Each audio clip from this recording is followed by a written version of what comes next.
पता नहीं यार अपनी किस्मत खराब है या এভরিওয়ান আসসালামু আলাইকুম। আপনারা সবাই কেমন আছেন? আলহামদুলিল্লাহ, আপনাদের ভালোবাসায় আমিও অনেক ভালো আছি। আপনাদের নতুন একটি ব্লগে জানাই স্বাগতম।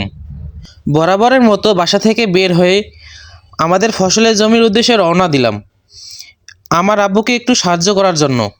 আসলে বাবাদের কাজে সাহায্য করলে নিজেকে অনেক ভালো লাগে এবং আমাদের রাস্তার পাশে জমিগুলোতে সবাই নিজ নিজ কাজে ব্যস্ত। আমার পেছনে আছে আমার পার্সোনাল ক্যামেরাম্যান, তাকে বিনা অর্থে পাওয়া যায় সব সময়। অবশেষে আমরা চলে আসলাম আমাদের ফসলের জমিতেই। আমাদের রংপুরের ভাষায় ধানের খড়গুলোকে বাঁধানোকে আটি বান্ধা বলে এবং আমি আটিগুলো একখানে জড়ো করছিলাম।